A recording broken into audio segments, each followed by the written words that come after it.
राहुल गांधी की संसद सदस्यता जाने के बाद से कांग्रेस मोदी सरकार पर हमलावर है। राहुल को मोदी सर ने मानहानि मुकदमे में 2 साल की सजा मिलने के बाद उनकी संसद सदस्यता भी छिन गई और उनका 18 सालों का घर 12 तुगलक लेन भी छिन रहा है। लेकिन राहुल गांधी के लिए एक राहत भरी खबर आई है लक्षद्वीप से, जहां एक फैसले के बाद कहा जा रहा है कि राहुल की सांसदी भी अब वापस हो सकती है। दरअसल हाल ही में एनसीपी सांसद मोहम्मद फैजल की लोकसभा सदस्यता बहाल हुई है। लक्षद्वीप से एनसीपी सांसद रहे फैजल को कवारत्ती की सेशन कोर्ट ने हत्या के प्रयास मामले में 10 साल जेल की सजा सुनाई थी। फैसले के तुरंत बाद उनकी लोकसभा सदस्यता चली गई थी। हालांकि फैजल ने इसके खिलाफ केरल हाईकोर्ट का दरवाजा खटखटाया, जिसके बाद सजा माफ कर दी गई। अब वहीं सुप्रीम कोर्ट में मामला पहुंचने के बाद फैजल की लोकसभा सदस्यता को भी बहाल कर दिया गया है, जिसके बाद लोकसभा की ओर से बाकायदा नोटिफिकेशन भी जारी किया गया है।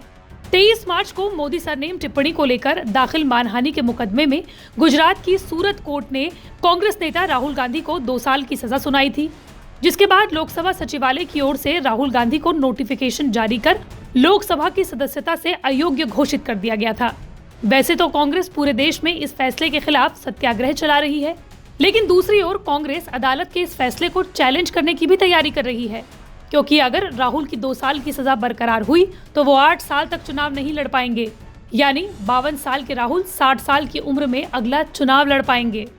हालांकि अब मोहम्मद फैजल के फिर सांसद बन जाने के बाद एक सवाल महत्वपूर्ण हो जाता है कि क्या इस आधार पर राहुल गांधी की संसद सदस्यता भी वापस हो सकेगी।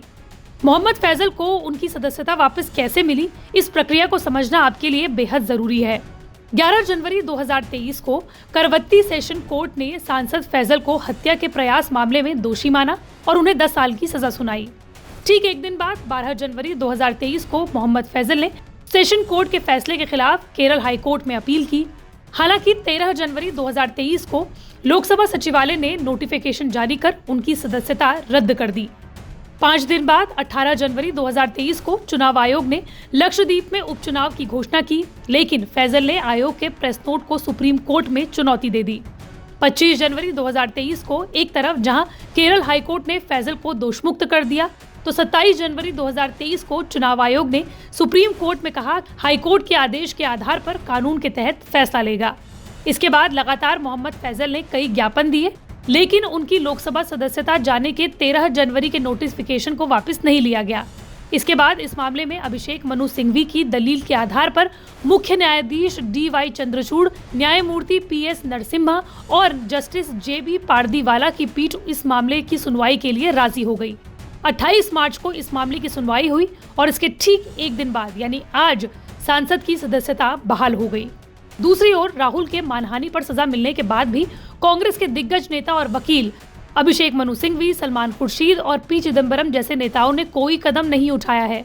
राहुल सूरत कोर्ट से मिली सजा के खिलाफ हाईकोर्ट जाते हैं और अगर दोषमुक्त हो जाते हैं तो उनकी संसद सदस्यता की योग्यता भी अपने आप बहाल हो जाएगी।